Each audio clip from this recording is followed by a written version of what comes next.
Hello, everyone, and welcome back to the Lash Journey podcast, where today we're going to be talking all about marketing and my best practices for marketing with a team.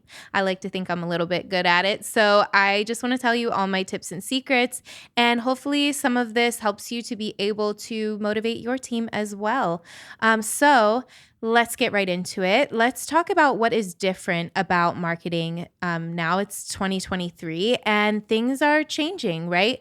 Like we are noticing some different spending patterns with clients. And I think a lot of that probably has to do with the recession or the impending recession. And what that means for people is that they are spending a little bit more intentionally, I've found. So we are noticing back when, I don't know, like November, December, when normally we are so busy. I know my studios are usually at like max capacity.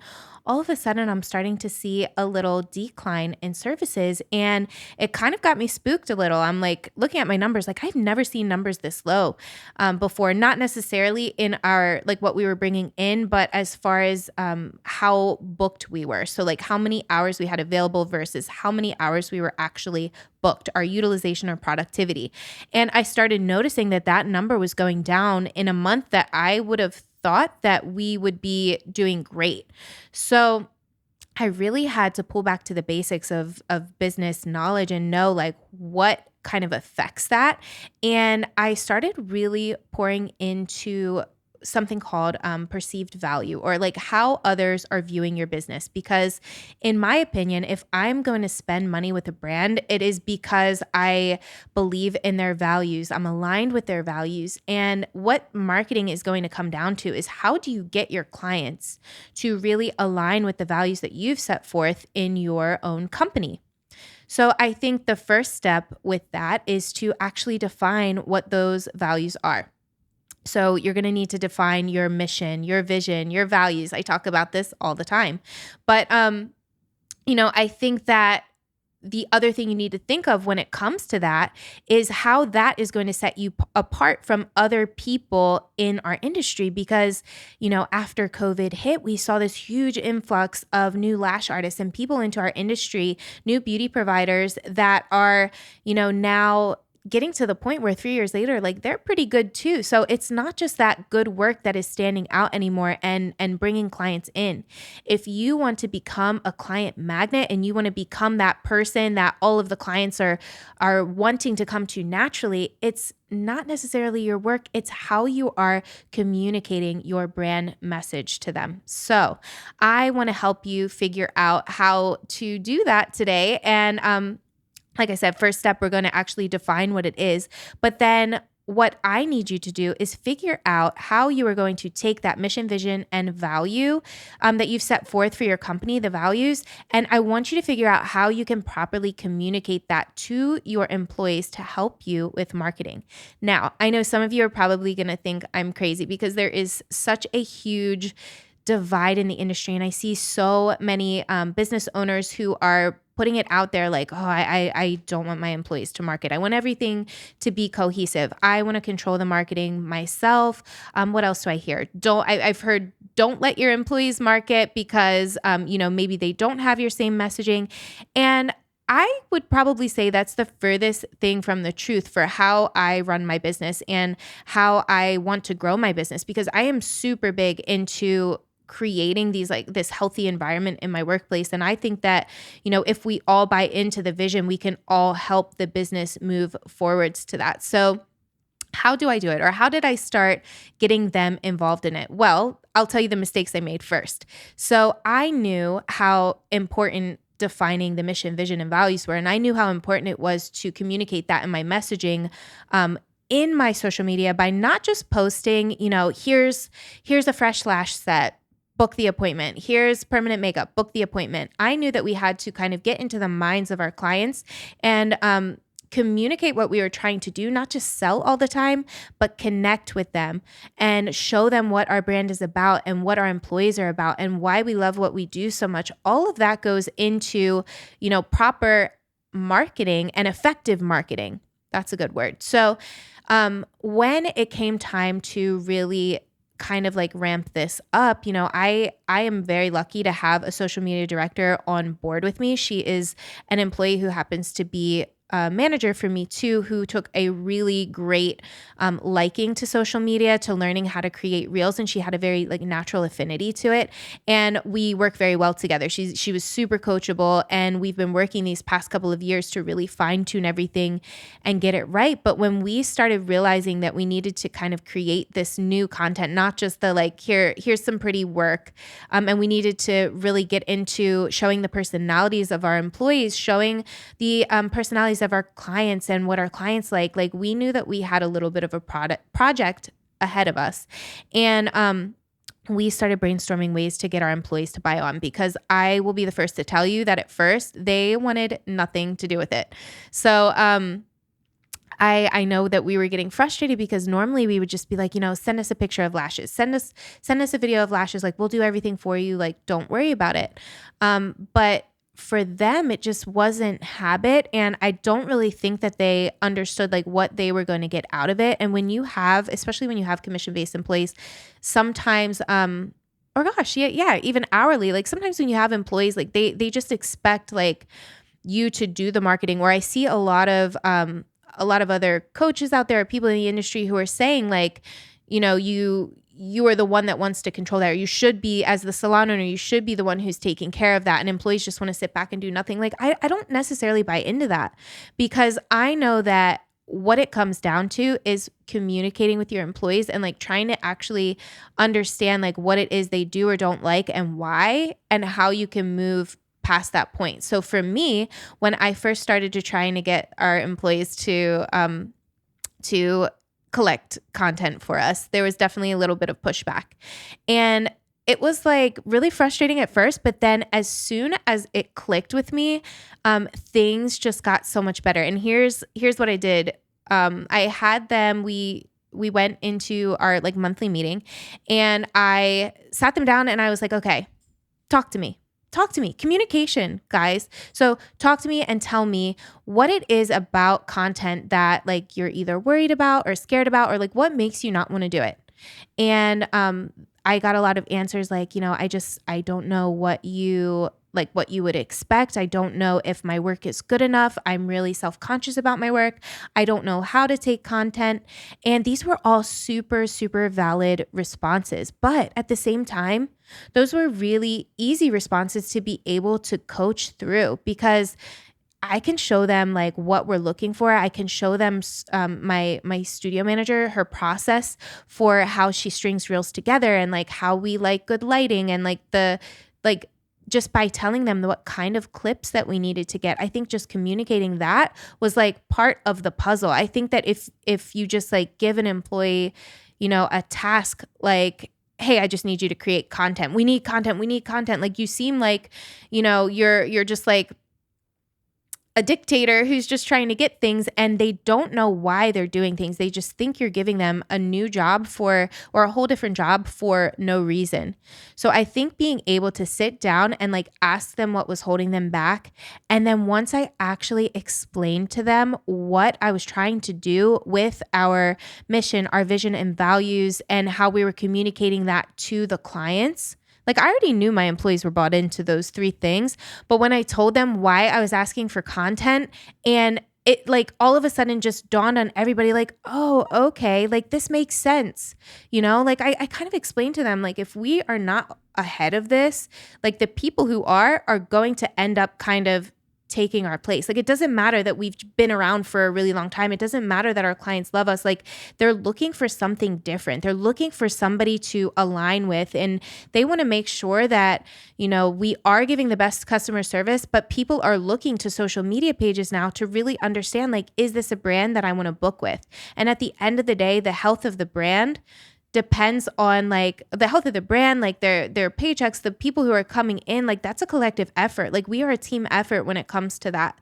So, at the end of the day, I'm just telling them like, I'm going to do everything that I can do to make sure that people are continually coming in for you guys.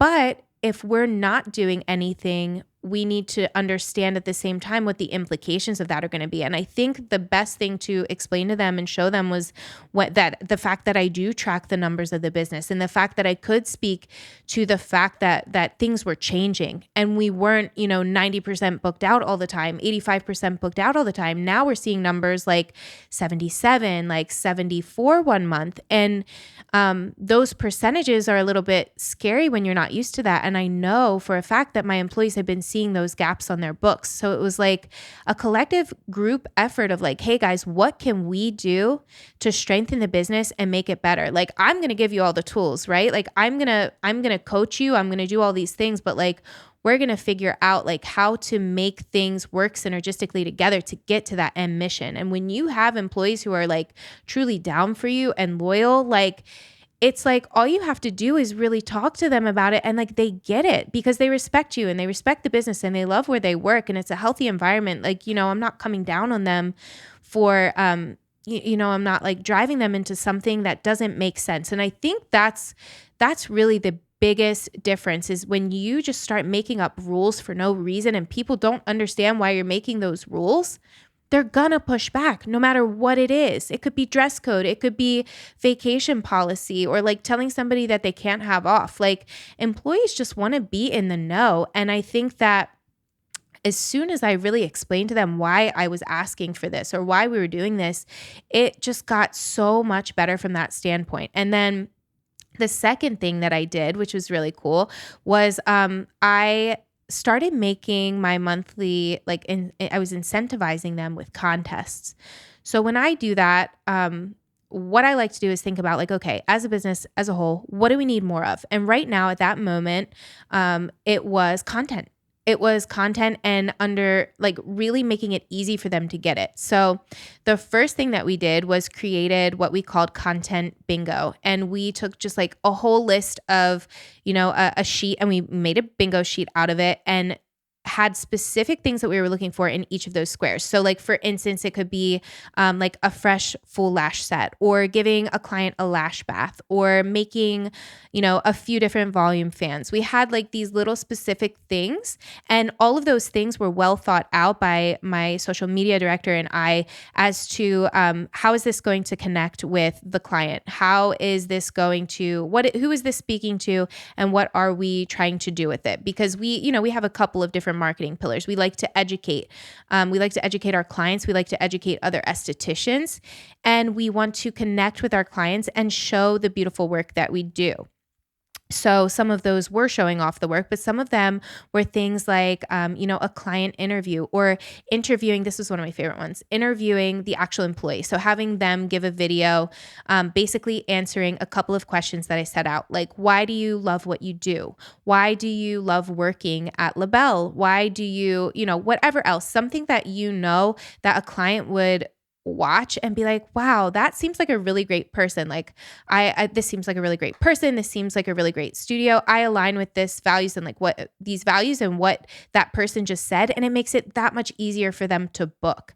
So it's like almost showing your personality. Like it's not just a business. It's not just the business owner. It's really like pouring into your employees and having people connect with them. And I think, I can't speak for all salon owners, but I think that from some of the polls that I've done, I find that a really common collected opinion is that sometimes salon owners get a little bit afraid of people truly connecting with their employees because they think that the employee is just going to take their business and run. And I personally think that's, it could be, but I think that it's the furthest thing from the truth. And I think one of the most important things that I want you to think about, and this even comes down to social media handles. So this is a big thing in our industry. You see some salons that have like so-and-so at this salon, and that's their social media handle. I recently did a poll asking different salon owners why they did that. And some of the answers were, they were looking for cohesiveness. They thought that it just looked cleaner, that if somebody was searching the salon name, they could see the employees and whatnot. Some other people said that they felt that, they liked to run the page because their employees don't want to have to do it. They will answer the client's inquiries to the employees, and like they basically have control of all of that too. Well, to me, I'm like, dang, what salon owner wants to sign up for that right now when like the name of the game for us is to figure out like how to walk away and how to not work harder. If I was not only like, if I was answering my salon messages and I was having to answer all the messages of all my employees, that would get really, really tiring. Like, I don't want to have to look at my phone that much. So how can we make this easier? And at the same time, how can we breed a healthy work environment? And this is going to sound crazy, but as a mom of two, I fully believe, like when it comes to parenting, I believe that, empowering your children, or in the case of a business, like empowering your employees to know that like you trust them as employees. And if you are hiring the right people, you should know that they are trustworthy, right? Like, I don't hire anybody if I get that like gut inkling feeling that I'm not going to trust them, or I don't keep them on my team if that's the case, So I put full trust in my employees as individuals. I know that it is my job as the salon owner to make their work environment as cushy as possible and to empower them to make the right decisions with their marketing. If I'm communicating the messaging to them and they know, like my employees know, like we don't really cuss in our, or use curse words in our copy, right? So my employees know that they shouldn't be doing that. They know that we don't put clients down. They know that we don't make fun of clients. We don't get into all of that. Like, we are just all a happy, healthy, like positive, put it out there. And like, they all buy into that because like they've really embodied that vision for themselves and like their own books too. So I don't know, like call me crazy, but I think that treating people like individuals is going to like make them love working for you even more. And I can honestly say I really haven't had an issue with that. I've had people leave. I've had them, like continue to take their own handles because I don't own their handles. And guess what? Like, people still stay. The people that want to stay with us, the clients that want to stay with us, they still stay with us. It doesn't matter if this person, like, it's 2023. Like, it doesn't matter if this person has this handle or that handle. They're going to find that person either way. So if that is your only reason for wanting to keep the employee handles like that, I just want you to throw that out the window. Now, the cohesiveness, like I could totally see that. I think sometimes it does seem cleaner, but Instagram bios are searchable now. So if you have that person's name and then you have like, for me, for instance, I have like some of my employees have like so-and-so at LaBelle Studio in their bio, but they have their own handles. They run their own pages. I trust them. It's okay. Like I know that like these people might go on one day and run their own businesses, but I also know that I can get like a really good, like anywhere from like 2, 5, 6, like some of my employees have been with me 7 years. Like, I know that I'm providing that good workspace where they feel comfortable and they don't feel like somebody's coming down on them all the time, to where they can actually use their own creativity to create really cool content. And I think when you have like cool little contests like that and the other employees are, joining in and they're seeing it, that also like breeds for a really cool, fun environment because, then they're asking each other for help and they see that, okay, well, that person's doing it. I think I can figure it out too. The key to that is when you do incentivize your employees to have a really cool like prize at the end of it, something that they want. I typically don't make it money. I feel like my employees aren't necessarily really motivated by money per se, but I like to motivate them with like gifts. So in this case, when we did that content bingo, a ticket to LashCon in October in California, that was on the table. So somebody won that contest with Content Bingo and they get to go to LashCon in October. We do stuff like that all the time. So with that being said, like I've done that maybe like twice this year. And then what we do with all of that content from all my like 14 different service providers is we just bank it. We have like now 2 months of content worth of like all of these things that they collected. We did content bingo 1 month, and then another month I assigned points to different types of content that they could give. And so for instance, if they did an employee interview an employee interview like with themselves, or if they did a client interview, something that really takes a little bit of extra effort and connection, like they would get 5 points for that. If it was something simple like washing your client's lashes and video recording it, that would be 1 or 2 points. And I had this little system for them to kind of like play around with and just like made it a fun game. And now I have like so much content banked that we can then like string it into reels later, and I don't have to nag them all the time for it. And the cool thing about that is now a lot of them are just in the habit of doing it anyway. Or if I see a cool reel, I can just send it to one of them and say, hey, like, can one of you guys make this, or can one of you guys record this? And they're not as afraid anymore because now they've just like gotten it out of the way, and they realize that it's fun, and it's not like, I'm not asking them for it like 100% of the time. Like we're still like recording videos and doing that, but like by making it fun, it doesn't feel like work, and everybody benefits at the end of the day. We collab with the employees. It helps the views to go up. They get more bookings from it. Like it's just a win-win situation all around. And I think that, the fact that we do have that like commission-based structure where the sky is the limit when it comes to earnings, like they want to do anything that is going to help their book grow. So, I mean, I think it's great. I think that the collabs are really cool. And again, I really feel like treating your employees like you trust them is key there. And if you have been on the fence about whether or not to do that with your own salon, just think about it. If you have any questions, like please feel free to ask me. I've been doing this a long time when it comes to having employees, obviously, and I've never had them do that. So and clearly I'm like not having too many problems from it. So I just implore you to think outside of the box and do something a little different with that. So my goal for you here is to just make sure that you have clients coming in on a consistent basis and that you're not having to overthink it. Use what you have to your best ability. Like as a salon owner, get your team involved, get somebody on your team like to possibly help out with your social media, or if there's nobody that has that true natural talent, like outsource it. Think about the things that are most important to you when it comes to marketing and find somebody who aligns with your vision and values with that too. And I hope that helps. And I will talk to you next time on the Lash Journey podcast. Thanks.